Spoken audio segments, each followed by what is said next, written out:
CBI మాజీ JD వివి లక్ష్మీనారాయణ పిలుపు మేరకు సామాజిక సేవలో భాగంగా వేసవికాలం నేపథ్యంలో జేడీ ఫౌండేషన్ ఆధ్వర్యంలో గాజువాక బీసీ రోడ్డు అరుణ లాడ్జీ ఎదురుగా చలివేంద్రం ఏర్పాటు చేయడం జరిగింది.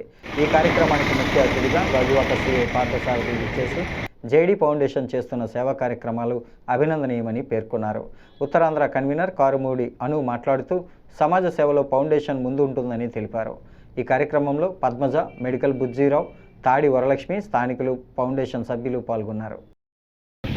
చూడాలి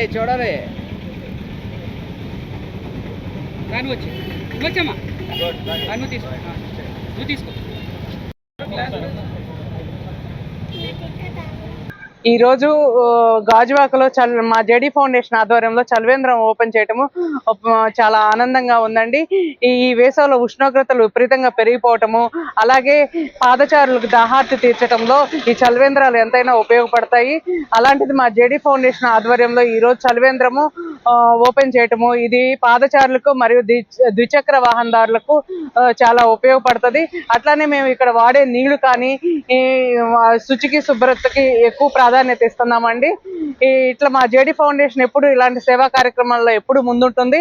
మా జేడీ లక్ష్మీనారాయణ గారి ఆదేశాల మేరకు ఇలాంటి చలివేంద్రం ఇక్కడ ప్రారంభించడం జరిగింది. దీన్ని అందరూ వినియోగించుకుంటారని నేను ఆశిస్తున్నాను. ఈరోజు బీసీ రోడ్లో జేడీ ఫౌండేషన్ సెక్రటరీ చైర్మన్ గారు అను గారు ఆధ్వర్యంలో ఇక్కడ వచ్చేసి ప్రజలకు వచ్చేసి చలివేంద్రం మజ్జిగ ఏర్పాటు చేశారు. సో ఇది ప్రజాసేవలో ముందడుగు. వేసవిలో ఎవరికి ఏమేం కావాలని చెప్పేసి వాటర్ తప్పించడానికి ఇది మంచి కార్యక్రమం ఏర్పాటు చేస్తున్నారు. దీనికి సార్ రావాలి, సార్ కూడా నాకు పరిచయం ఉంది. సార్ రాకపోవడం వల్ల నేను వచ్చేసి నాకు ఈ అవకాశం దొరికింది. దీనికి ఆహ్వానించినందుకు అందరికీ నమస్కారం. Thank you.